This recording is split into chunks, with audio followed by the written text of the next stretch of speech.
Audio Jungle.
আমরা সকালবেলা আপনার ডিউটি করছিলাম খাদানে, হঠাৎ শুনলাম যে এরকম খাদানে একটা ধস হয়েছে।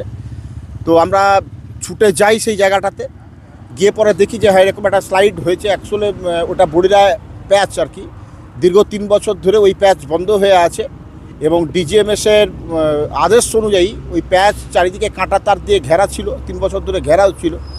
এখন যারা এই নেমে পড়ে আপনার এই মাইলসের মধ্যে র্যাট হোল করে এখানটাতে নেমেছে, পুলিশ এবং বিসিসিএলের তরফ থেকে বারংবার এটা পরিত্যক্ত খাদান এবং এখানে যেন কোনো সাধারণ মানুষ প্রবেশ না করে এটা বারবার মাইকিং করা হয়েছে, পোস্টারিং করা হয়েছে, বিভিন্ন মাধ্যম দিয়ে জানানো হয়েছে। কিন্তু জানানোর পরেও এই আজকে দেখলাম যে হঠাৎ করে তারা ওই পাঁচিল বের নামার মতন সেই মাইন্সের থেকে নেমেছে এবং একটা দুর্ঘটনা ঘটে। এখানে এই মাইন্সের মধ্যে একটা দুর্ঘটনা ঘটে। এটা একটা পরিত্যক্ত মাইন্স। ঘটনা ধস হয়েছে, তারা কয়লা আপনার খাদানের মধ্যে তুলতে যায় এবং চাল চাপা পড়ে ওই জায়গাটা, যেটা র্যাট হোল করেছিল সেই র্যাট হোল ওরা হয়তো বুঝতে পারেনি, সেই র্যাট হোল চাপা পড়ে তারা মারা যায়। আমাদের চোখের সামনের থেকে আমরা 2টো ডেড বডি দেখেছি যে এরকম বেরিয়েছে। আর 2জন নাকি আপনার লেগেছে, চোটঘাট লেগেছে। আরেকজনকে দেখতে পাইনি আর কি, মানে আমরা যে 2টোকে দেখেছি, আমরা তো 3টে দেখতে পাইনি। কি শুনেছেন? না শুনেছি, দেখুন যখন কোনো কিছু ঘটে তখন অনেক রকম হাওয়া শুনি। আমরা ছোটোর থেকে এই এলাকায় বড় হয়েছি, কেউ বলবে 50, কেউ বলবে 100, তা নয়। ব্যাপারটা যেটুকু দেখলাম, কারণ যাদের ঘটনা, যাদের বাড়ির ঘটনা, তাদের প্রায়কেই দেখলাম যে তারা অনেক ভিড় জমিয়েছিল ওখানে, তারা ছিল ওখানটাতে এবং 2টোকে আমরা সচক্ষে ওখানে বেরোতে দেখেছি ওই জায়গাটা থেকে। তাদের নামও কতজন নেমেছিল খাদানে? এটা যতদূর সম্ভব 4 থেকে 5 জন হবে। এই জায়গাটা খুব ছোট্ট একটা হোল, খুব ছোট্ট একটা হোল, এখানে বেশি লোকের সম্ভাবনা নেই, ঢুকবার সম্ভাবনাই থাকবে না সেখানটা। আমার নাম সুভাষিস মুখার্জি, কুলটি ব্লক তৃণমূলের প্রাক্তন যুব সভাপতি। সকাল 8:30টার সময় ওই এরিয়া 12 বিসিসিএল বর্ডার প্যাচে একটা ভূধসানের ঘটনা ঘটে। রেড হল থেকে গ্রামীণগুলো কয়লা বার করাতে ওতে ট্র্যাপড হয়ে গেছে।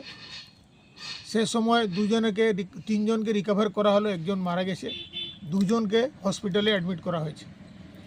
তারপরে আমার যাবার পর আবার আমি মেশিনকে বললাম, মেশিন আবার লাগানো হলো, মেশিন লাগিয়ে 2টা বডিকে আবার রিকভার করা হলো। রিকভার করে 2জনই মারা গেছিলো, টোটাল 5 জন, তাদের 2জন হসপিটালে, 3জন মৃত। এই যে ঘটনাগুলো, মারা যাচ্ছে কে? নিরীহ গ্রামীণগুলো। আর বাকিগুলো যে আনন্দ পাচ্ছে কারা? তারা সিন্ডিকেট রাজের গুন্ডা, মাফিয়া, পুলিশ। এখান থেকে কয়লা বেরোলেই তো পুলিশের হাতে। Hand in gloves with the mafia and police and the central forces are doing this thing. এরা এইভাবে পশ্চিমবাংলায় যখন মুখ্যমন্ত্রী নিজেই সব জিনিসে মানে হেড অফ দ্য ডিপার্টমেন্ট আছেন, পুলিশ মন্ত্রী উনি, মুখ্যমন্ত্রী উনি, স্বাস্থ্যমন্ত্রী উনি, সব ডিপার্টমেন্টেই চুরি, পুলিশ টেবুলে তালায় ঢুকছে, তো সে পশ্চিমবাংলায় আপনি কী করে ভাবতে পারেন কি ঘটনা হবে না? এটা তো একটা লিগ্যাল মাইন্স, যেখানে বিসিসিএল এর সিআইএসএফ কর্মী নিযোগ আছে, তারপরে এরকম ধরনের ঘটনা ঘটছে কেন বলে মনে করছেন? সেটা আপনি তো চারদিকেই দেখেন, এটা একটা আইসোলেটেড মাইন্স নয়। ইসিএল এর চারদিকেই চুরি হচ্ছে, চারদিকেই ভূধসান হচ্ছে। বিসিসিএল এ খুব বেশি হচ্ছে ভূধসান, এখানে অনেকটা কন্ট্রোলড আছে ভূধসানটা, কিন্তু তবুও পুরো ইসিএলে এখান থেকে পান্ডেশ্বর অবধি চুরির কোনো মানে কাউন্টলেস চুরি, আর স্যাকড়ো ট্রাক মানে যাকে বলে 100 ট্রাকস ডেলি চুরি হয়। তো এটা মাফিয়া রাজ, সিন্ডিকেট রাজ, কয়লার টাকা কলকাতা অবধি যায়, সেটা সবই জানে। কিন্তু কেন সিআইএসএফরা তাহলে কি করছে? এত যে সিআইএসএফ নিযোগ আছে, আপনি তারা কি করছেন? সিআইএসএফ যে পরিমাণে থাকা উচিত ওই পরিমাণে সব জায়গায় নেই। ওর লোকাল গুন্ডা যদি পুরো গ্রামটাই আপনাকে ঘিরে নেয়, আপনি একা কী করবেন? গুলি চালাবেন?